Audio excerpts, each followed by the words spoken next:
On en vient à une délibération qui concerne la petite ceinture et c'est Karine Roland qui va rapporter. La petite ceinture est ce lieu mythique, bien connu de tous les Parisiens et bien au-delà.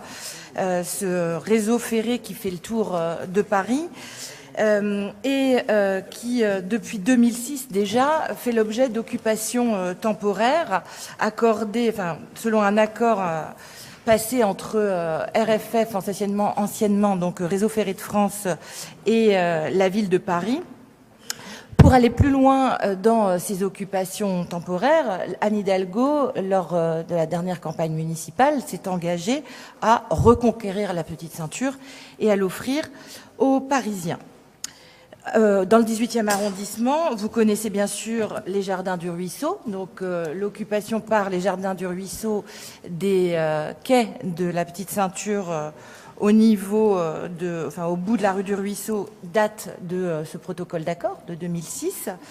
Dans la même veine, la ville a racheté la gare Saint-Ouen, sur laquelle se développe aujourd'hui un projet associatif et culturel.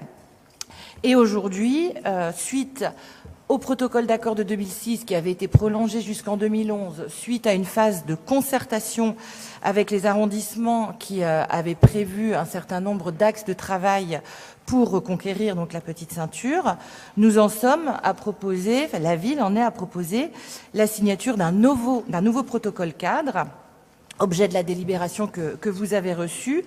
Un protocole cadre articulé autour de 3 grands axes qui sont l'engagement de la mise en valeur du patrimoine naturel, architectural, ferroviaire de la petite ceinture et surtout l'élaboration d'un plan-programme sur l'avenir de la petite ceinture ainsi que les modalités du plan-programme. Donc il s'agit bien là d'un texte cadre, d'une grande enveloppe dans laquelle il s'agira pour les arrondissements, mais aussi pour un certain nombre d'acteurs potentiels, de proposer des activités qui pourraient être de divers ordres, culturelles, sportives, d'animation, etc. Et dans notre arrondissement, nous sommes concernés toujours pour la section de la petite ceinture qui va de la porte de Saint-Ouen à la porte des Poissonniers, section dite susceptible d'accueillir du trafic ferroviaire à court ou moyen terme, mais sur laquelle des occupations sont bien sûr possibles. Tel est le cadre qui est soumis à notre vote actuellement. Merci. Alors je vais ouvrir le débat sur cette délibération. Je sais qu'il y a des demandes d'inscription d'un vœu en séance, donc on va faire le débat et puis y venir ensuite. Alors, Gérald Briand et Loïc Lorenzini, Pierre-Yves Bournazel. Oui, merci, monsieur le maire, c'est bon. Oui, la question de la petite ceinture pose un réel débat, celui de la préservation de la potentielle activité ferroviaire du site, ne l'oublions pas, dans le but de développer l'indispensable développement du transport ferroviaire de marchandises pour lutter contre la pollution à Paris. Ça a été l'objet de débats précédents.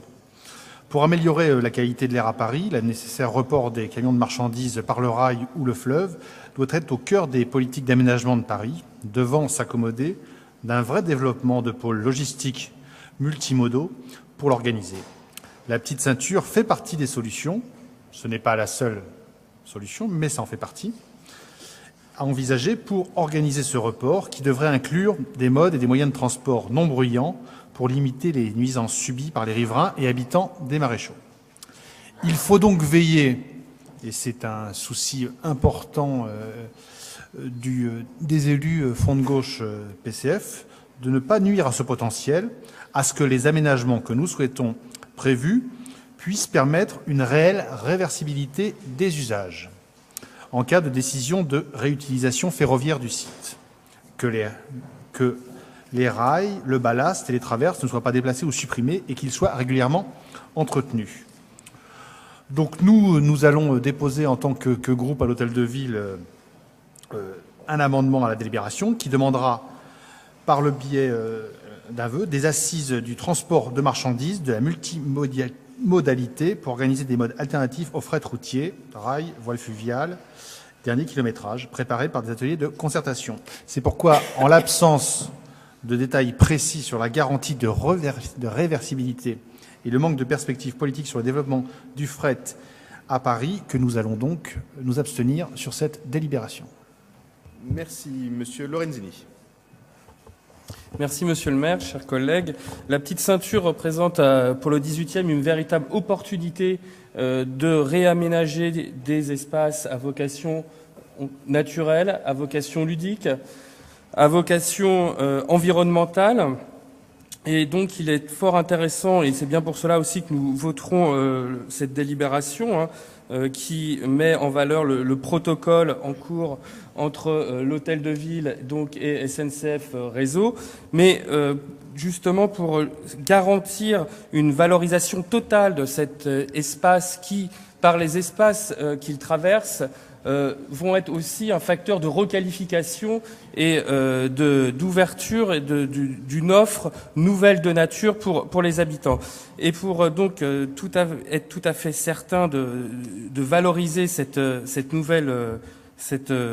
nouveaux espaces, nous souhaiterions donc proposons un vœu qui rappuie bien sûr la nécessité de rendre réversible la vocation des rails, et notamment le tronçon central, mais dans lequel aussi nous souhaitons que dès cet instant, dans le protocole, figure un calendrier pour que le 18e ne soit pas délaissé et s'assurer réellement que cette opportunité pour nous de requalifier une partie de notre arrondissement soit bien prise en compte dès maintenant. Je vous remercie. Merci. Donc, le groupe des Verts demande à déposer un vœu qui va être distribué si notre Conseil accepte, parce que c'est la procédure, quand il y a un vœu qui n'était pas inscrit à l'ordre du jour, pour qu'il soit inscrit à l'ordre du jour, c'est possible, mais avec une démarche un peu compliquée. Ce vœu est déposé maintenant parce que la délibération elle-même est tombée assez tard et n'a pas permis de le déposer plus tôt. Donc, je vais soumettre à notre conseil le fait de débattre du vœu qui nous sera distribué. Je propose qu'on finisse le débat sur la petite ceinture et qu'on revienne sur le vœu une fois qu'il aura été distribué, au moment où on étudie les vœux, pour que chacun ait le temps de l'étudier, de le lire, parce que sinon on ne peut pas voter sur des textes qu'on n'a pas vus, mais Loïc Lorenzini en a donné l'essentiel. Donc, qui est favorable à ce que nous inscrivions à notre ordre du jour le vœu présenté par Loïc Lorenzini?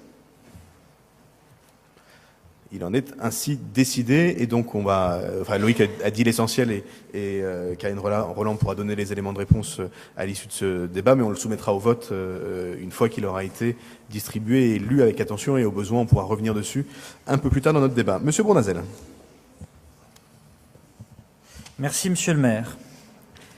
Des planches et des buvettes, comme à Deauville, des aquariums dans les tunnels, des spectacles de jeux vidéo, des grandes balades, à pied pour herboriser, avec les enfants ou en courant pour se vider la tête. Tels sont mes projets. Anne Hidalgo, 1er février 2014, pour la petite ceinture, et je bouclerai l'ensemble du projet avant la fin de la mandature. Ce projet sera plus long que la High Line de New York. Alors, à partir de ces promesses et des engagements de la maire de Paris, pouvez-vous définir maintenant un calendrier précis des projets qui seront menés, puisque cette délibération ne le dit pas? Pouvez-vous définir un budget qui est prévu sur la mandature?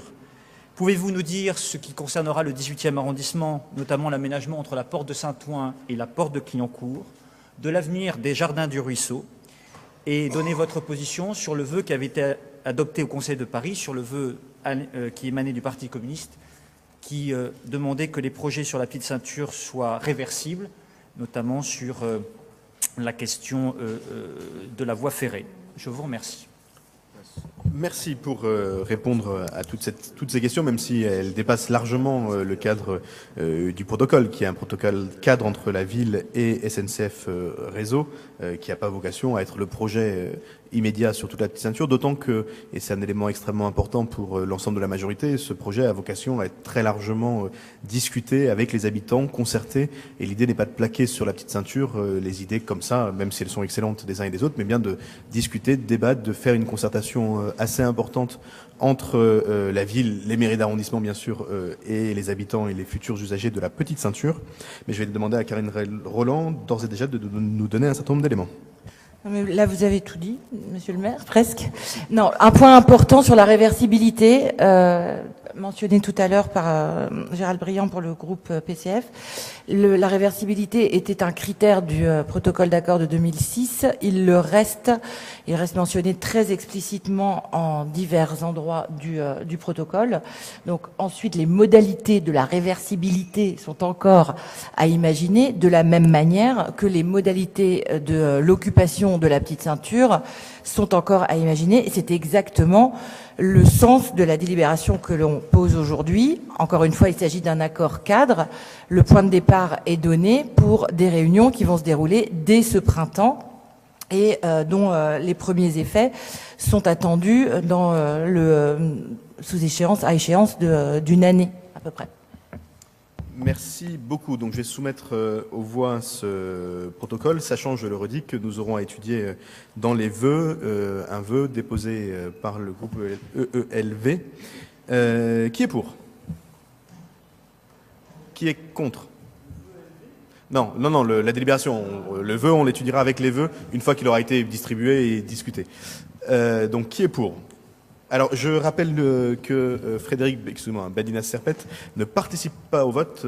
Il a bien raison, compte tenu de ses responsabilités professionnelles. Qui est pour? Je suis désolé. Qui est contre? Qui s'abstient? Qui ne participe pas au vote? La délibération est adoptée. Je vous en remercie.